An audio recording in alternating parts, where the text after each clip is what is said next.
As a next speaker in our next mirror session, titled Global Partnership, I would have liked to welcome a long-standing friend and a very dedicated person, namely Catarina de Albuquerque.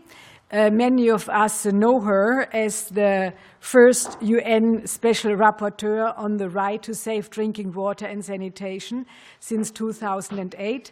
Our board has cooperated very amicable and very productive. Oh, hello, Catarina. And I'm really, I'm very sorry that you couldn't make it. But we are happy at least that you can join us virtually. So now Catarina de Albuquerque is the executive chair from Sanitation and Water for All Partnership. So Catarina, you have the floor. Thank you so much, Ushi, and good afternoon to everyone. I'm very pleased to be able. Do you hear me? Yes, yes, yes. Oh, good. So I will just keep talking. Thank you so much. And it's a pity when there are human rights clashing, like the human right to strike and the human right to participate in meetings. So there was a clash today, and we managed to find a way out. I'm very happy for having been invited to represent SWA and to address your meeting. And I want to congratulate very warmly the organizers for having put this meeting in place. I think it's fantastic to bring our sectors together, to ensure that we talk to each other, that we meet, and that we bring the vision of the SDGs into reality. Of course, this vision was present in the minds of many and in the actions of many, namely, for example, the German government that invested so much in the Nexus dialogue and then the Nexus approach. But it is interesting to see that this was endorsed by the SDGs and that now there is even more political will and a greater pressure to bring this discussion together. So I'm here today to talk about SWA. SWA is a partnership, a global partnership. May I ask a technical question? Is my PowerPoint uploaded? Yes. Yes? Ah, okay. Sorry. Now I see. Thank you so much. So, next slide, please. SWA, exactly. SWA is an established, that's what we think of ourselves, a global intergovernmental but also multi-stakeholder partnership with over 100 partners drawn from governments but also from civil society, from donors, development banks and other agencies. In fact, we say that we have 100 partners because we have umbrella networks like the CSO, civil society organization constituencies, that gather a much bigger number of NGOs, CSOs within these networks. And we work, our objective is to catalyze political leadership, but also to improve accountability in the water sanitation sector. And together with our partners, but also with other actors, we want to achieve a vision of sanitation, water and hygiene for everyone, for all, for always, and everywhere. Next slide, please. Thank you. We are a platform, as I was saying, of political dialogue. We organize high-level meetings every 2 years, which are meetings that bring together finance ministers at the World Bank. So in 2014, last year, and you can see the pictures, we brought together finance ministers of dozens of countries to Washington, D.C., plus heads of bilateral and multilateral development agencies, plus the Secretary General of the United Nations and the President of the World Bank, whom you can see in these pictures. I will tell you, we also organized back-to-back with these high-level meetings, sector ministers meetings. I will tell you a little bit more about it later. And we also have partnership meetings, which is something that we organized last week in The Hague, where some of you present in this room attended this partnership meeting, where we bring, as the name indicates, our partners from the different constituencies in order to discuss topics that are of interest, present and future interest for the partnership, where the partners give us guidance and their views on how we should move forward, and where we also brief partners on recent progress made since the last partnership meeting. And then we have, of course, a board, the steering committee, which takes then decisions, which acts on these different issues and gives direction to the partnership. Next slide, please. Yes, this slide shows you our governing structure. We have a high-level chair. I will show you a photo in the next slide. We have a high-level chair who gives global leadership to the partnership. Back, please. This was a surprise. Thank you. So we have a high-level chair. Up until last week, it was the former president of Ghana, President Kofour. We have, as I was telling you, a steering committee, which gives strategic leadership to the partnership. On the steering committee, we have the different constituencies represented, and then we have our partners. And our constituencies are countries, from all over the world. We have external support agencies, meaning bilateral donors, multilateral and regional organizations. We have, as I was telling you, civil society organizations. We have the private sector, we have the research and learning constituency, and we have community-based organizations. We also have a secretariat, which is based in New York and Geneva. It is hosted by UNICEF in New York, and then part of the work is also undertaken in Geneva by some of our colleagues who sit with the Water and Sanitation Collaborative Council. And there is also an executive chair, that's me.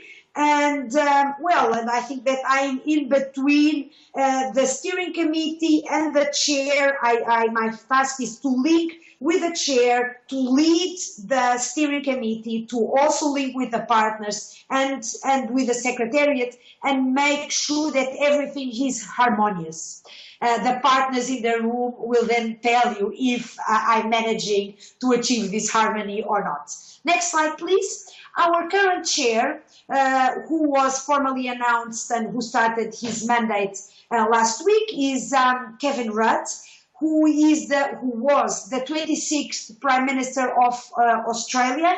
And this is the first time I met him in New York, and my gift to him was a toilet paper roll that he grabbed enthusiastically and that he used to pose for the photo that you see. Next slide, please. This, how does SWA intend, or how are we determined to address the wash problems, and how do we want to achieve our vision of sanitation, water and hygiene for all? We want to increase political prioritization for water and sanitation. We want to strengthen government-led national processes, which should obviously not be exclusively they are led by governments, obviously, but they should be multi-stakeholder. They should count on the participation of external donors, obviously, external agencies, obviously, but also community-based organizations, civil society organizations, and also think tanks, universities, research and learning centers, etc. Thirdly, develop and use strong evidence base to support good decision making at the different levels, national, regional and global. Strengthen institutional and human capacities. And then, at last but not least, follow up and review progress achieved in implementing the sanitation, water and hygiene targets of the Sustainable Development Goals. If we go back, next slide please, to the objectives 2, 3 and 4 that I mentioned to you, the strengthening of government-led national processes, the use of strong evidence to support decision-making, but also the strengthening of human and institutional capacities. This links very closely to building blocks and behaviors that SWA, our partners, elaborated in order to make sure that development cooperation, but also actions at the national level, are more effective and efficient. So a task team that we have, which is called the Country Processes Task Team, undertook extensive research and based itself also on experiences and lessons drawn from at least 7 countries, 7 country case studies in Burkina Faso, Timor-Leste, Ethiopia, Honduras, Niger, Liberia and South Sudan, and also general experiences from other sectors. And here you can already see that even before the SDGs we were looking into how other sectors worked, and we came up with these 4 behaviors, which you will say bring together much of the learning that you already know, not only from the water and sanitation sector, but also from the nutrition sector and also from other sectors.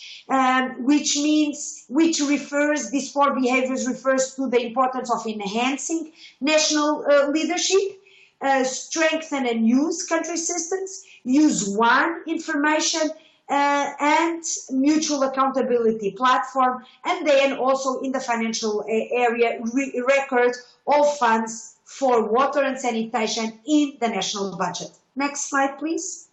In terms of the follow-up and review of the WASH SDGs, when we say WASH, it does not mean that we are only referring to 6.1 and 6.2.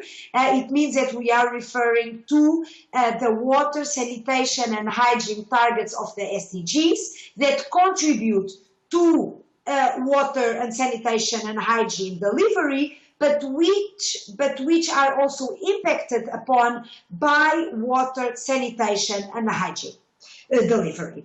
So what does this graph show you?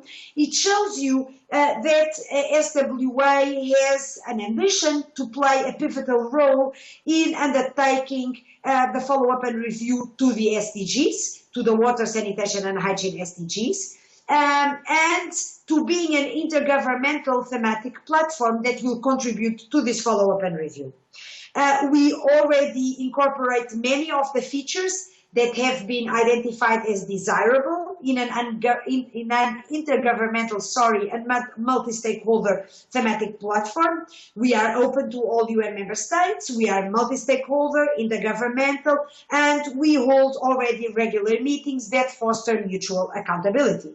So what we want to do already in March 2016, and this was something also that we announced last week in The Hague, we want to host a ministerial meeting in Addis Ababa from the 15th to the 17th of March, and our high-level chair has already announced that he will attend this meeting, where we will work on national sustainable development strategies for the water, sanitation and hygiene related targets of the SDGs. Then in October, we will have a high-level meeting of Ministers of Finance in Washington, D.C. This will be back-to-back with autumn meetings of the World Bank, where our ministers will identify ways on how to fund the strategies that we will have been discussing in Addis in March.